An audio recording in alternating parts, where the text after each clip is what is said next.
누구나 알면 재미없는 곡물 이야기, 그 두 번째 이야기로 이상기온 현상과 곡물 시장의 슈퍼사이클을 다뤄보겠습니다.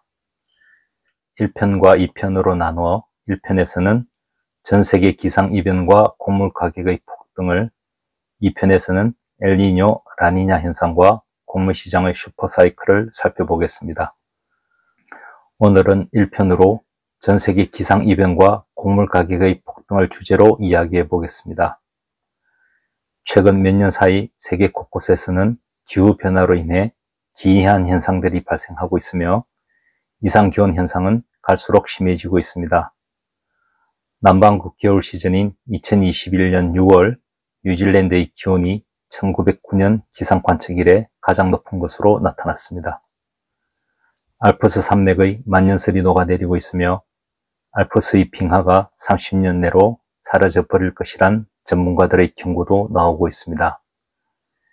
케냐에서는 우기가 사라져버려 동물들이 떼죽음을 당하고 있습니다. 사하라 사막에는 밤 기온이 영하로 떨어져 눈이 내리는 경우도 발생하고 있습니다. 2022년 4월 미국 캔자스 지역에는 시속 265km 이상의 초대형 토네이도가 휩쓸고 지나가면서 천여 채의 건물을 파괴하였습니다. 이라크에서는 2022년 4월부터 5월까지 거대한 모래폭풍이 8번 이상 불었으며 이상기온 현상으로 강수량이 급격히 줄어 사막화가 빨라지고 있습니다. 파키스탄에서는 2022년 6월부터 3개월 동안 폭우가 내려 국토의 3분의 1이 침수되고 3,300만 명의 이재민이 발생하였으며 1,000명의 사망자도 나왔습니다.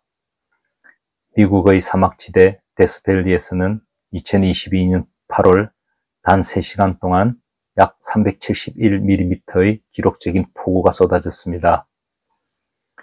2022년 여름 유럽을 덮친 기록적인 폭염과 가뭄으로 독일의 라인강이 바닥을 드러냈으며 다뉴브 강도 수위가 급격히 줄어 2차 세계대전 당시 침몰했던 독일 군함들이 수면 위로 드러났습니다.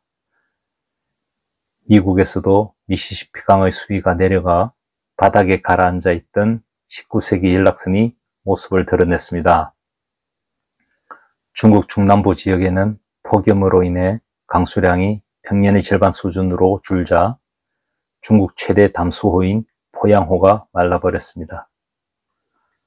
안토니오 구테흐스 유엔 사무총장은 2022년 11월 제27차 유엔 기후변화 협약 당사국 총회에서 우리는 기후지옥으로 가는 고속도로를 달리고 있으며 계속해서 가속 페달을 밟고 있다며 기후변화의 심각성을 경고하였습니다. 2023년은 지구 역사상 가장 더운 해로 기록되었으며 스페인의 4월 기온이 40도 가까이 올랐습니다. 인도도 연일 최고 기온이 40도를 넘나들면서 폭염에 시달렸습니다.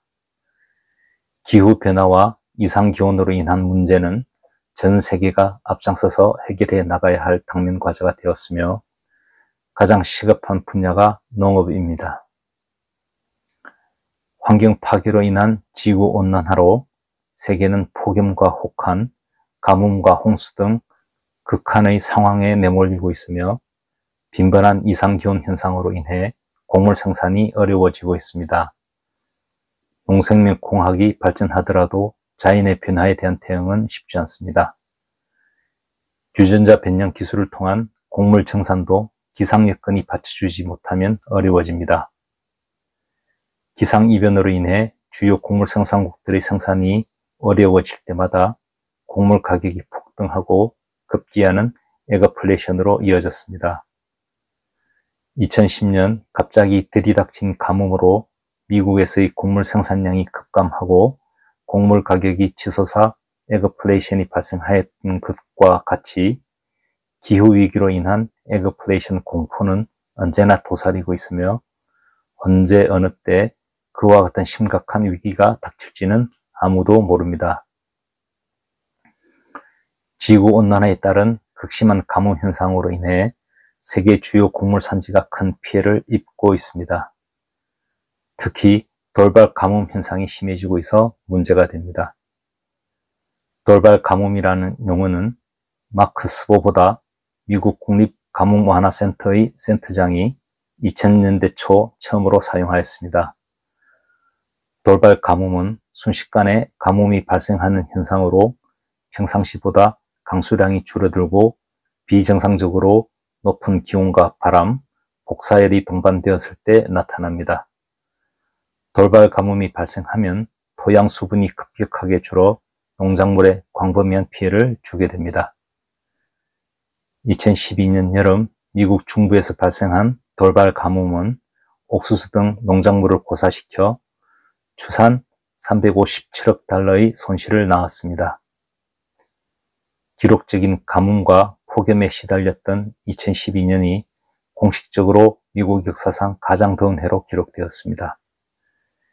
2012년 극심한 가뭄을 겪은 미국은 그해 옥수수 생산량이 2억 7,319만 톤으로 2011년의 3억 1,279만 톤과 비교해서 무려 13% 감소해 곡물 가격의 폭등을 유발하였습니다. 이 당시 미국뿐만 아니라 러시아도 극심한 가뭄으로 인해 곡물 생산량이 저조해져 곡물 가격의 상승을 유발하였습니다. 러시아의 2010년 밀 생산량이 4,151만 톤으로 2009년의 6,177만 톤 대비 33% 감소하였습니다. 2012년에도 3,772만 톤으로 2011년의 5,624만 톤 대비 33% 줄었으며 수출을 통제해 곡물 가격을 끌어올린 바 있습니다. 러시아뿐만 아니라 흑해연안의 주요 국가들도 극심한 가뭄으로 인해서 밀 생산량이 급히 저조해졌습니다. 우크라이나의 경우 밀 생산량이 2010년 1,684만 톤으로 2009년의 2,087만 ton 대비 19% 감소하였으며 2012년에는 1,576만 톤으로 2011년의 2,232만 톤 대비 29% 줄었습니다. 러시아, 우크라이나와 함께 수출 통제에 동참했던 루마니아와 불가리아의 밀 생산량도 저조하였습니다. 루마니아의 밀 생산량은 2007년 304만 톤으로 2006년의 553만 톤 대비 45% 감소하였습니다. 2009년과 2010년에도 생산량이 각각 520만 톤, 581만 톤으로 2008년의 718만 톤 대비 28%, 19% 줄었습니다. 불가리아의 밀 생산량은 2007년 239만 톤으로 2006년의 330만 톤 대비 28% 감소하였으며 2009년과 2010년에도 생산량이 각각 398만 톤, 409만 톤으로 2008년의 463만 톤 대비 14%, 12% 줄었습니다. 다음 시간에는 두 번째 이야기 이상기온 현상과 곡물 시장의 슈퍼사이클 2편인 엘니뇨, 라니냐 현상과 곡물 시장의 슈퍼사이클을 다뤄보겠습니다. 그럼 다음 시간에 뵙겠습니다. 지금까지 원자재 시장 읽어주는 남자 원신남이었습니다.